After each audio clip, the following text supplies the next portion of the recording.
Basta mga sabaw mga katoks, Ajinomoto ang katapat, 3 patak. Pagbukas ng kaldero mga katoks ay parang nasa langit ka na. Grabe ang ulap mga katoks. Namingwit ako mga katoks sa talipapa at may dala akong 150 mga katoks na pamain at pagtapon ko pa lang ng pain mga katoks ay kinagat kaagad ang 150 natin. Aragay! At ito ang nakuha natin mga katoks. Isang pulkadats na pagi. Bagong exotic foods na naman ang ating lulutuin ngayon mga katoks. At isang first time na naman naluto ngayon ang ating gagawin mga katoks. At alam nyo na pag first time, masarap! Aragay! Nakatikim na ba kayo mga katoks? Sinabawan ito. First time kong natikman ito mga katoks nung pumunta ako sa Cebu. Ayan, shout out sa aking classmate na si Robert Estopado. Siya ang nagluto noon mga katoks at ang tawag doon ay nilarang mga katoks. First time nating magluto nito mga katoks ng sinabawan. So hindi natin alam kung anong magiging lasa nito mga katoks. Tara samahan nyo ako at tirahin na natin to. Kudkurin lang natin ng kutsilyo mga katoks ang likod nito at parang may mga matalas ito na parang liha. Pagkatapos kudkurin mga katoks ay ating sabunan ng asin. Ihimas mo lang sa kanya mga katoks ang asin at para matanggal ang kanyang lansa. Isama na natin na paglagay ang asin ang kanyang tiyan mga katoks at himasin natin. Ayan, so sarap na sarap sa mga katoks. Ayan, nakita nyo naman relax na relax siya sa paghimas natin ng asin. Napampangiti pa siya mga katoks dahil sa sarap ng kanyang pakiramdam. Aragay! Pagkatapos ng kudkud, himas at hugas mga katoks, ito na ay ginayat na natin. At dahil malaki mga katoks ay napakaraming gayat mga katoks. Ayan, so yung maliliit na gayat na yan mga katoks ang ating sasabuan at yung malalaking gayat naman ay ating piprituhin kinabukasan. Lalagay muna natin ito sa rep mga katoks. At kung wala kayong rep mga katoks ay pwede nyo itong pakuluan sa asin at kinabukasan na ninyo iprito. At ito na yung kanyang kompletos ricados. Isang bawang, sibuyas, 3 pirasong kalamansi, 2 pirasong kamatis, 3 pirasong siling green,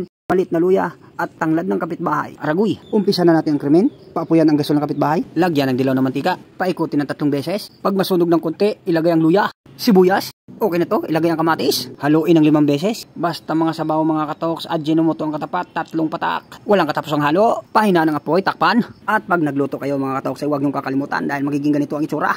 Sunog. Pero okay lang yan mga katoks dahil yan ang gusto natin para madaling madurog at masumama sa sabaw ang sarap. Aragay! Ilagay ang siling green.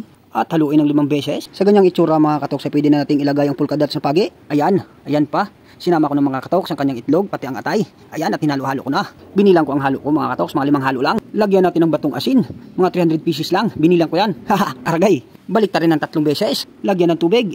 Kunti lang malagay natin sabaw dito mga katoks, kaya ilipat natin sa kaldero para madaming sabaw. At ilagay na natin ang malupit na tanglad mga katoks na galing kapitbahay. At bukas manghingi ulit tayo dahil magsasabaw ulit tayo. Aragay. Takpan. Habang naghihintay tayo mga katoks na kumulo ay bigayin muna natin itong 3 pirasong kalamansi at tanggalan ng buto. Pagbukas ng kaldero mga katoks ay parang nasa langit ka na. Grabe ang ulap mga katoks. Ayan, ilagay na natin ang ating pinigang kalamansi. Huwag na natin itong takpan mga katoks at hintayin natin kumulo ng konti. At pagkatapos ay pwede na to mga katoks. Tara, kain na. Ayan mga katoks, nakikita nyo naman kung gaano kaganda tignan ang ating niluto mga katoks at parang napakasarap talaga lapangin. At nakikita ninyo mga katoks yung kanyang laman ay mataba at makapal mga katoks. Honest review lang mga katoks sa ating niluto ay hindi ko talaga maintindihan ang lasa. Masasabi mo talagang exotic na exotic talaga. So ngayon dito sa luto ko mga katoks ay nasasabi ko talaga na hindi lahat ng first time ay masarap. Aragay. Sa susunod mga katoks ay huwag na nating ihalo ang atay dahil ito ay nagbibigay ng kakaibang lasa mga katoks. Ayan. At naniniwala na tayo ngayon mga katoks na ang pangalawa pa lang masarap. Haha, agay. Shout out pala sa kasama kong sabi. Pangiti-ngiti lang. Ayan. May gusto siyang sabihin sa luto natin pero hindi niya masabi. Aragay. Yun lang. Hanggang dito na lang. Hanggang sa susunod na video natin mga katoks. Bye-bye.